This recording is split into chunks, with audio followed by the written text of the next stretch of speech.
hoje a gente tira dúvidas sobre direito trabalhista. O consultor jurídico Guilherme Montoro, que é especialista nessa área, está trazendo respostas aqui para suas dúvidas. E você pode mandar a sua pergunta para a gente pelo nosso WhatsApp, DDD 12, número 981352908. Lembre-se também de colocar o seu nome e a cidade, o estado de onde você fala e mande a sua pergunta para a gente. Hoje é sobre direito trabalhista.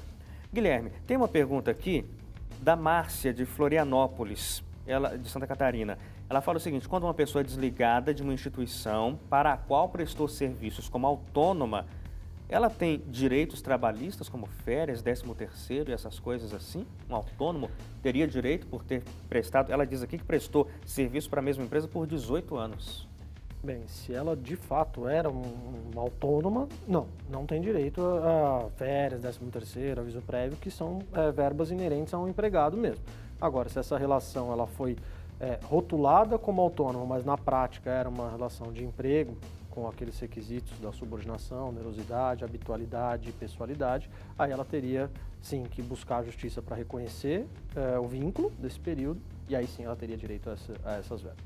Mas aí seria difícil fazer essa comprovação se ela assinou algum termo de ser um autônomo ou não. É fácil para a justiça identificar que é como se fosse uma maquiagem para a empresa sair no lucro. Ela teria que produzir provas, ela necessitaria de alguns documentos que comprovassem esses requisitos ou parte desses requisitos, talvez testemunhas também, porque a Justiça do Trabalho ela entende que o documento tem sim a sua validade, por exemplo, o documento da assinatura como autônomo, mas se outras provas afastarem esse documento, a Justiça do Trabalho ela se vale do contrato realidade, da primazia da realidade. Então, se ela tiver como comprovar, ela consegue sim.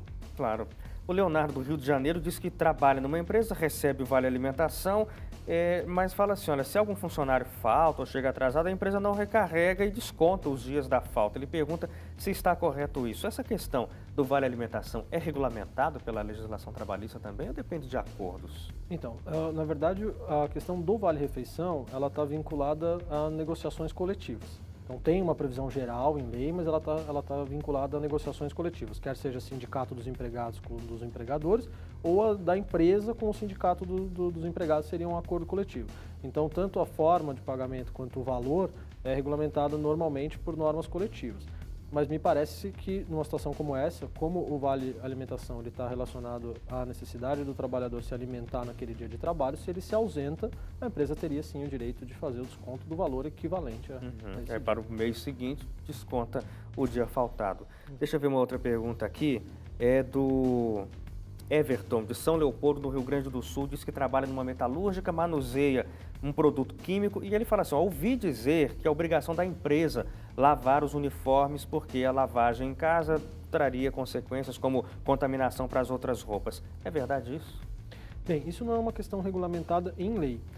Nós temos alguns tribunais, e aí coincidentemente, do Rio Grande do Sul, O Tribunal Regional do Trabalho da 4ª Região, que é o do Rio Grande do Sul, ela tem uma orientação jurisprudencial, que é um entendimento predominante do tribunal, de que as empresas têm o dever de lavar o uniforme dos seus empregados exatamente para que não haja contaminação das roupas da residência do empregado e para que ele também não tenha os custos com essa lavagem de ter que lavar separado e etc. Mas, como eu disse, não é uma questão prevista em lei, é um entendimento deste tribunal e de alguns outros poucos ainda no país, ou seja, de fato o que ele ouviu falar faz sentido, porque o tribunal ali tem esse entendimento, mas pode ser que o Tribunal Superior do Trabalho, numa eventual ação, entenda que isso não procede porque não está previsto na lei. Agora, num caso como esse, o Tribunal Regional tem esse entendimento, mas por conta própria a empresa não está obrigada a fazer esse procedimento. Vai estar obrigada se os funcionários entrarem na justiça. É isso? Exato. Assim, pela lei a empresa não está obrigada, mas em contrapartida, se a empresa tem conhecimento de que aquele é o entendimento predominante do tribunal, é aconselhável que ela o faça, porque se os empregados buscarem os seus direitos na justiça, exato, a condenação, pelo menos a nível regional, a nível estadual, é certa, porque se existe uma orientação desse tribunal, a condenação é certa. Então, recomenda-se que a empresa o faça. Certo. Para a gente fechar esse bloco, o Everaldo de Manaus disse que é motorista do transporte público. Ele fala, já foi assaltado 6 vezes, doutor. Isso pode ser considerado um acidente de trabalho? E se sim, o que fazer? Bem, se ele sofreu alguma lesão, Com certeza. Então, qualquer tipo de lesão que ele tenha sofrido em decorrência desses assaltos é considerado, sim, um acidente de trabalho e se for necessário se afastar por conta dessas lesões, automaticamente ele tem direito à estabilidade quando dá alta. Agora, caso não tenha sido gerado nenhum tipo de lesão física para ele, para que seja considerado acidente, não é considerado acidente, mas sem dúvida nenhuma ele está sofrendo um abalo psicológico muito forte em virtude desses assaltos. E aí ele pode, eventualmente, buscar os seus direitos para ser indenizado moralmente por conta disso. Ok, tem que buscar um advogado para poder se entender bem.